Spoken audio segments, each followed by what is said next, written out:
ඔන්න ඉතින් අපි ඇවිල්ලා තියෙන්නේ සංජීව අයියගේ ගවය ගාවට. සංජීව අයියේ මෙයාගේ නම මොකක්ද?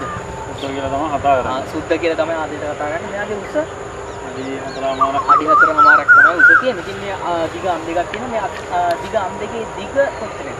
අඩි 3ට අඟල් 2ක් විතර අඩු. අඩි 3ට ඒ කියන්නේ අඟල් 2ක් තමයි අඩු. ඉතින් මේ ගවය ගත්තාම දැන් ඓතිහාසික නවගමු දේවාලය වගේම මේ ව්‍යාප්ත වෙලා තියෙන අනුගම ඒ වගේම ගාලේගම එතකොට ගත්තාම පොරතොට කඩුවෙල මේ සියල්ලටම මේ කියන්නේ සහභාගී වෙලා ඇති. කොච්චර කාලයක් ඒ කියන්නේ නවගමු දේවාලයට දේවාලයට මේ අවුරුද්දට අවුරුදු 22ක් කරනවා. නවගමු දේවාලයට අවුරුදු 22ක් ගොම්පිට පෙරහැර සඳහා සහභාගී වෙලා තියෙනවා. ඉතින් ඒ වගේම කොරතොට දේවාලයට අවුරුදු 12ක් විතර. අවුරුදු 12ක් විතර කොරතොට දේවාලයට සහභාගී වෙලා තියෙනවා. කඩුවෙලටත් ඒ වගේද? කඩුවෙලටත් ඒ වගේම තියෙනවා. ගල්ලේගම දේවාලයට අවුරුදු 5ක් වගේ තමයි සහභාගී වෙලා. 5ක් වගේ තමයි සහභාගී වෙලා තියෙන්නේ. වඩුවේගම දේවාලයට වෙනම කරලා තියෙනවා අවුරුදු 5ක්. අවුරුදු 5ක් වඩුවේගම දේවාලයට. ඒ වගේම මේ කියන්නේ ලේසි පහසු කාර්යයක් නෙමෙයි මේ තරම් විශාල සත්වයක් ඒ කියන්නේ රැක බලා ගන්නවා කියන එක. ඉතින් කොහොමද ඉතින් මේ සඳහා ඒ කියන්නේ වියතම්ලාට දායක හැමදාම ඉඳන් දවස් විදි දෙකක් ඉඳන් ඉස්සිනා ඉතින් කැම ටික ඒ ටික දෙනවා. ඒ ටික ඒ විදියට ඒ කියන්නේ මෙයාට දෙනවා. ඉතින් මෙයා බලා ගන්න ඒ කියන්නේ මේ ඔයා විතර දෙන්නේ මම විතර ඉන්න කවුරුත් ගොඩක් හීලයි. තාත්තා බැලුවා තාත්තා දැන් නැතිලා වතුරක් විතර එනවා. තාත්තා එතකන් ඉතින් තාත්තත් බැලුවා මමත් බලනවා. එතකොට මෙයාගේ විශේෂ සිදුවීම් මේ කියන්නේ ඉතින් පෙරහැරේ නම් ඉතින් කප්මාත්‍ය තිබ්බත් ඇතෑරියත් පෙරහැරේ පාඩු යනවා. ඒ තරම් හීලයි. පොඩි සාමාන්‍යයෙන් අවුරුදු 8ක විතර කාලේ හොඳටම දාගල්ලා තියෙනවා. ඒ කාලේ මේ සර මල්සභාවය තිබ්බා. දැන් නම් ඉතින් මුරුත් නැහැ. නම් මුරුත් වෙලා. නාට්‍ය වලට හිටියට නාට්‍ය වලට හිටියා බොන්චි විතර ඉන්ද්‍රජාල කියලා නාට්‍යයකට හිටියා පොඩි ළමයින්ගේ ITN එකේ. ඒකයි තව ඉතින් අඩවලට දෙකකට කොහෙද ගත්තා. තව අමතර මේ වෙඩින් වලට අරගෙන තමයි ගත්තේ. ඉතින් නගපාන කියන්නේ දැන් අපි ගත්තාම අදිරදේව රාජය කියන ඒ කියන්නේ චිත්‍රපටයේ වාසනා හස්ති රාජය ගත්තා. ඒ වගේ මේ මෙම ඒ කියන්නේ සුද්දත් ඒ කියන්නේ විශේෂ ඒ කියන්නේ නාට්‍යයට බොන්චි විතර ඉන්ද්‍රජාල ITN. ඔව් මේ විදිහට නාට්‍ය කිහිපයකට අරගෙන තියෙනවා. ඒ වගේම ඇඩ් වලටත් තරම් තියෙනවා. ඒ වගේම වෙඩින් වලටත් ඉතින් මේ ගිහින් කියන හොඳ ඒ කියන්නේ මේ නළුවෙක් කිව්වොත් මම නිවැරදි. ඒ වගේම ඉතින් මෙයා පෙරහැර රාජකාරී කටයුතු සඳහා වසර 22ක්ම නවගමුව පෙරහැරට සහභාගී වෙලා තියෙනවා. ඒ වගේම කොරතොට දේවාලයේ වසර වෙනම පෙරහැරට ඇඳුමක් මහලා තියෙනවා. වෙනමම ඇඳුමක් මහලා තියෙනවා නවගමුව පෙරහැරට සහභාගී වෙන්න. ඉතින් ඒ කියන්නේ අර අලියතුන්ට මහලා තියෙනවා වගේම මේ විදිහට ගවයනොත් මේ විදිහට සූදානම් කළා තමයි පෙරහැර රාජකාරී කටයුතු සඳහා ඈත අතීතයේ ඉඳලම වර්තමාන වෙනකොටත් මේ විදිහට කරන්නේ. එතකොට සංජීව අයියේ මේ මෙයාගේ මේ පෙරහැරට සහභාගී වෙච්ච මේ වගේ ඇඩ් වලට මේ වගේ සහභාගී වෙච්ච ෆොටෝ එහෙම ටිකක් එහෙම අපිට ගන්න පුළුවන්. ෆොටෝ දෙන්න සාමාන්‍ය පොඩිම කාලේ නෑ. සාමාන්‍ය අවුරුදු 8කින් පස්සේ වගේ ඉඳලා වගේ තියෙනවා නේද? එතකොට අපි ඒ ටිකත් ඔබට අපේ පළ කරන සූදානම් වෙලා සිටිනවා. එතකොට සංජීව අයියේ මෙයාගේ වර්ගයේ කතා ගැන කතා කරමු. වර්ගන සාමාන්‍යයෙන් ඉතින් අපේ සිංහල ගොඩක් අය භාවිතා වෙන්නේ කෙන්නියා කියලා. නමුත් හරි නම කිලාරි කියලා තමයි අපි දන්නේ. කිලාරි වර්ගයේ තමයි මේ ගවයා අපිට හඳුන්වලා දෙන්නේ. එතකොට සංජීව අයියේ මෙයාව වාට හම්බුනේ කොහොමද? හම්බුනේ මගේ යාළුවෙක් ළඟ හිටියේ. යාළුවෙක් වන්ද මෙයාලා මෙයාලා හිටියේ. ඒතකොට මෙයා පුරුදු වෙලා හිටියා 35000කට ගන්න කෙනෙක්. ඊට පස්සේ යා ඉතින් ඉවර නෑ නැති කරයිද කියන මේකට. මං ඉතින් අරයන් ගිහින් ඉල්ලුවා නැති කරන්න නෙමෙයි මරණයන් හදන්න කියලා.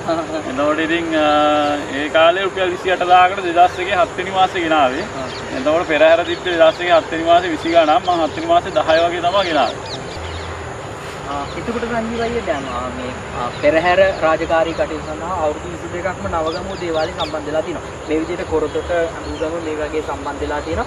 ඉතින් ඔයා එතකොට ගත්තාම පෙරහැර රාජකාරී කටයුතු සඳහා ඒ කියන්නේ දේවාලයෙන් ලැබෙන දායකත්වය කොහොමද? දේවාලයෙන් කියලා ඉතින් අපිට පෙරහැර දවස් වලට ලැබෙන ඉතින් සංවිධානයේ මේකෙන් දෙන දායකත්වය තමයි. එහෙම ඉතින් අපි කිසිම දෙයක් ඉල්ලන්නේ කිසිල්ල නැහැ. ඇත්ත විදිහට කියනවා අපි ආන්කම කරලා අපේ මේකකින් කැපකිරීමෙන් අපි දේවාලයට සහභාගී කරනවා. ඔව්. වර්ෂයක් පාසාම මෙයාට මම දැන් අවුරුදු 15කට ඉතුරුදී ඇඳුම් මහලා දැම්මා. එතකොට ඉතින් ඔය සමහරක් කට්ටිය ගොඩක් අය ආපු අය කිව්වා පෙරහැරට ආපු අය එහෙම මේක අලිපිට නෙමෙයි මේ ගොම්පිට ගොම් විදියට අල්ලන්න කියලා ඇඳුම් දාන්නත් එපා කියලා. ඒත් අද මූට ඇඳුමක් දැම්මම මුළු නවගුමේම සම්පූර්ණම ගේන සත්තු ගොඩක් එදායින් පස්සේ ඉඳන් සැරසීගෙන ඉදිරියට එනවා දැන් හැම එකටම වගේ ඇඳුම් දාගෙන. අපි කවුරුනත් ඒ කියන්නේ අපි ඉන්නට වස්ත්‍ර කියන දේ අපි හැමෝම අඳිනවා. ඒක නිසා අන්දේර වපුදයක් එහෙම ගාලා සැරසුවායි සරසනකොට ඉතින් අර ගොඩක් පෙරහැරේ පිට පිට අයගේ අනිත් අයගේ ප්‍රශ්න ආවා. ඉතින් ඒ ප්‍රශ්නේ ඉතින් අපි ගණන් ගත්තේ නැහැ. අපි ඊගලාට පස්සේ දැන් දිගටම කරනවා. ඒ වගේම අලියතුන්ට වගේම මේ කට්ටිය වස්ත්‍රාභරණ වලින් අලංකාර කරලා අඳවනවා. ඉතින් ඒ වගේම අලින්ට වගේ කොපු ගහනවා. කොහොමද ඒ වගේ ගහන්නේ? සාමාන්‍යයෙන් පිටතල කොපු දෙයක් ගහන්නේ.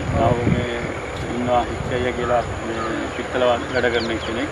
එයාට කියලා තමයි මුලින්ම වක් කළේ. ඒ කාලේ නම් සුළු වහලා කියලා නම් සාමාන්‍ය කපාලොද්දා කියලා ගන්නේ කොපු දෙයක් වක් කරන්නේ. ඔව්. ඒ කාලේ නම් රුපියල් 4000ක වගේ මුලක් තමයි ගිහිල්ලා තියෙන්නේ. ඒ කාලේ ඉස්සලා ඉඳන් ඉතින් සිටින් රෙඩ් නිර්මාණය කරලා පිළිසයින් දාලා තමයි සරසලා තියෙන්නේ. තමයි ඒවා නිර්මාණය කරලා හදන්නේ. ඉතින් සංජීව මහත්මයා තමයි මේක මුලින්ම මේ කාලේ පටන් ගත්තේ මේ අපේ සුද්දත් එක්ක. ඉතින් මේ විදිහට දීර්ඝ කාලයක් ගත්තාම දැන් මේ වෙනකොට විකාශනය වෙලා තියෙන සියලුම පෙරහැර සඳහා සහභාගී වෙන්න ගවයන් උදානම් කරලා තියෙනවා. අලංකාර වස්ත්‍රාභරණින් සැරසිලා තමයි ගොම්පිට පෙරහැර සඳහා එකතු වෙන්නේ. ඉතින් මේ ගැන කතා කරමු. මොකද හිතෙන්නේ කියන්නේ ඔබතුමා තමයි මේක පටන් ගත්තේ. සාමාන්‍ය අපි පොඩි කාලේ අල්ලනකොට අපි මේ රටේ අල්ලන්නේ හිතලවත් නෑ.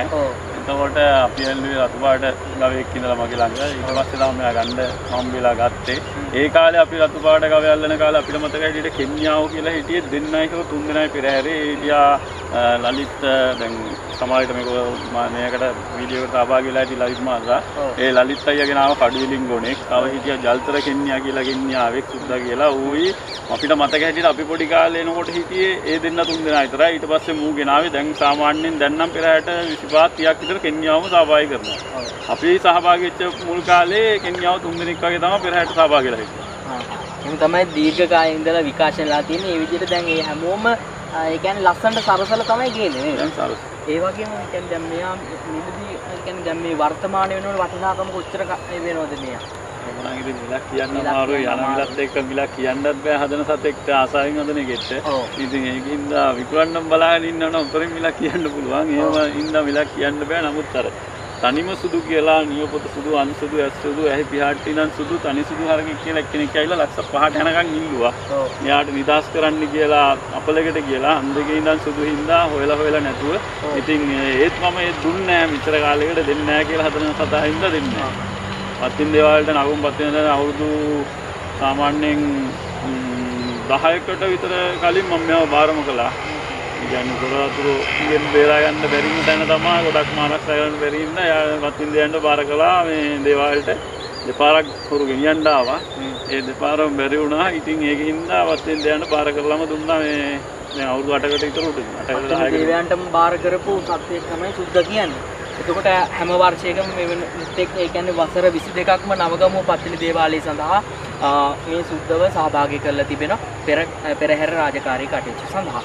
ඉතින් ඒ වගේම මේ කියන්නේ දැන් ලැබෙන ඒ කියන්නේ දැන් මෙයා පෝෂණය කරන්න විශාල මුදලක් ඒ කියන්නේ අවය වෙනවද වාට? නෑදී අනිත් සත්තුත් ඉන්න හින්දා ඒ සත්තුන්ට තව සත්තු නතර දෙනෙක් ඉන්නවා ගන්න සත්තු. ඔව්. හරියනවා කියලා තුනේ මෑට විනා පොම් ඉන්නවා. ඉතින් ඒ සත්තුත් එක්ක ඉතින් සාත්තුවක් කරගෙන ඉඳලා ලොකු විදමක් නැහැ. නැත්නම් ඉතින් මුල් කාලේ නම් මෙයාටම කියලා ඇරියොත් ඒ කැලේ හිටියට දවස් රුපියල් 500 විතරක් ඊදවක් ගිහිල්ලා තියෙනවා ඒ කාලේ. ඒ කාලේ හැටි. දැන් ඉතින් එහෙම බැලුවොත් එයාගේ දෙගුණයක් කියලා දෙනවා. හින්දා ඒ ඔක්කොම එකට බලා ගන්න හින්දා එහෙම මුදලක් ඒ වැය වෙන්නේ නැහැ කියලා තමයි සංජීව මහත්මයා අපිට කිව්වේ. ඉතින් මේ අපි ප්‍රාර්ථනා කරනවා ඉදිරි කාලෙත් මේ විදිහටම වසර ගණනාවක් පුරාටම නවගමුව පත්තිලි දේවාලයේ ගොම්පිට පෙරහැර සඳහා පෙරහැර රාජකාරී කටයුතු සඳහා සහභාගී වුණ අපේ සංජීව අයියගේ සුද්දා. එතකොට සංජීව අයියා කරන වෘත්තිය මොකද්ද? සලූන් එකයි ටැටු ෂොප් එකයි කරගෙන යන්නේ. ඒකත් එක තමයි ඉතින් මේ ටිකස් කරගෙන යන්නේ ෂොප් එකේ උදේටයි දවල්ටයි මේවා කරන්නේ. සැලොන් එකත් එක්කලා ටැටු ඒ කියන්නේ ගහන ඒ කියන්නේ ශිල්ප කලාව තමයි කරන්නේ. ඉතින් මේ වගේ කාර්යයක් කරන ගමන් මේ වගේ විශාල ගවයෙක් ඒ කියන්නේ බලා ගන්නවා. ඉතින් විශාල දායකත්වයක් ඒ කියන්නේ කැපකිරීමක් කළා තමයි මේ විදිහට රැක බලාගන්නේ. ඉතින් අපි විශේෂයෙන්ම ස්තුතිවන්ත වෙනවා ඒ පිළිබඳව වර්තමානයේ වෙනකොට දැන් අපි මේක සඳහන් කියන්නේ කරනකොටත් ඒ කියන්නේ සුද්ධව ඒ කියන්නේ මරන්න කැප කරපු ස්ථානයකින් බේරගෙන ඇවිල්ලා තමයි මේ විදිහට මේ විදිහට රැක බලා ගන්න. ඉතින් මේ අද වර්තමානයේ වෙනකොට ගවයන් ඒ කියන්නේ මස් සඳහා මරනවා වගේම ඒ වෙනුවට මේ විදියට ආරක්ෂා කරලා මේ විදියට ආදරයෙන් රැක බලා ගන්න එකම අපි සංජීවයිට බෙහෙවින්ම ස්තුතිවන්ත වෙන අතර අද දවසේදී අපි වැඩසටහන සමග එකතු වුණාට බොහොම ස්තුතියි.